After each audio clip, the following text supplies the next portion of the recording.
Hello YouTube and welcome to lesson 32 of the Microsoft PowerPoint tutorial series, and today we're going to look at how to merge shapes inside of Microsoft PowerPoint. So over here you can see that I have different shapes that I can draw in PowerPoint. So I'm gonna go into the insert menu right here and I'm going to choose shapes. So let's say I'm gonna select one shape over here which is a circle, and I'm going to choose another shape over here like something else. Like the square over here, just like this. And you can see that these are two different shapes right here. So what I can do is I can actually merge them. So I can actually just click and drag them or shift select them just like this. And then over here in the format section, you can see that I have option to edit shapes and even merge shapes. So over here, inside of the merge shape option, you see that you have union. So let me just increase the stroke size so that you can actually see the outline size over here. Let me just increase the weight of this so that you can actually see this in action. So I'm going to increase the weight. So you can see that these are two different shapes right now, and if I want to combine them, I can simply select this out just like this, go into the format section, go into merge shapes, and over here just select union. And once I select unions, you can see that now this is a single shape right there. So let me just press Ctrl Z and undo that right there. And I'm going to select this out and then use other merging options over here. So let me just select this out, go to merge shapes, so there's combine. So what does the union? Union actually makes it into a single shape, as you can see. Combine will actually merge the shapes so that it seems as if it is overlapping one another, and this is still a single shapes. And you can see that these are actually great for creating logos. So let me press Ctrl Z, see other options over here. There's fragment, which actually leaves the outlines of the shapes together, so it's a single shape. And intersect actually just shows the intersection point of the shape right there between the two shapes. Subtract will use the top shape and will subtract the layer beneath it. So in my case, my square is at the top right now, and if I were to go to subtract, you can see that the shape has been subtracted just like that. So if you want to create something like a trophy or anything or any shape of your choice, you can actually use this setting right there. So let us create something like a trophy. So for that, I'm going to go into insert right here and gonna go to shape right here, and in a trophy, let's say I want to use a star as the main option. Let's see where it is, and over here you can see that there is 12 star, 10 star, and so forth. These are the stars I want. So I want it to be something like a medal. So I'm gonna drag the star just like this, and you can choose the color of the star as well to something like golden star right here.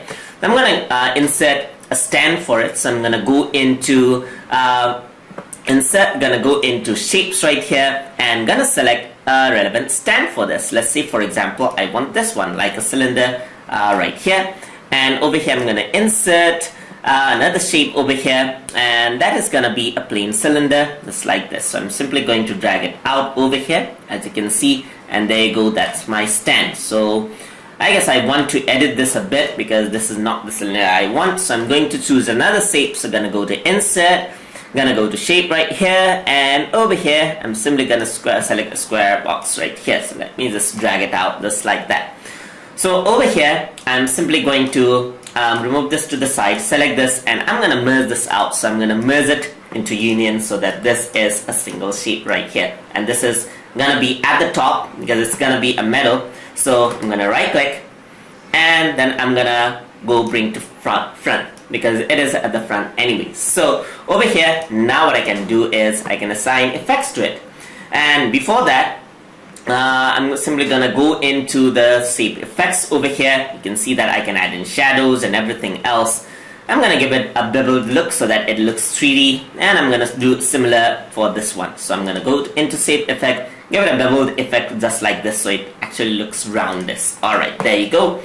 And over here I can also give it a 3D look. So I'm gonna go into format, go to shape effect, in 3D rotation I'm gonna choose something over here which looks a bit realistic. Alright, so you can edit this out as well. Then anyways, I'm just gonna leave that out. So I want to combine these shapes as well, but instead of combining, I'm gonna select this and group this first. So I'm gonna right click and group it over here, and once I group it, you can see that it becomes a single shape. And I have an option to ungroup them as well, so I can rearrange them later. So in my case, I'm going to select all of it and I'm going to group it out just like this. There you go. There I have the shape right there. Now I can apply the effects that I want. So I'm going to go into format right here. I'm going to go into shape effect. I'm going to go into 3D, and there you go. You can actually set it up the way you want.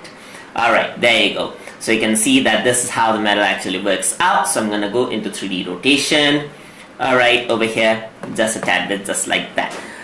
I'm going to go into shape effect, 3D rotation. I'm going to go to 3D rotation option because I want it on the other side. So over here, you can see that I can actually rotate this out so you have the other side facing. So keep text flat and so forth. All the other options over here to actually rotate this around actually exist just like that.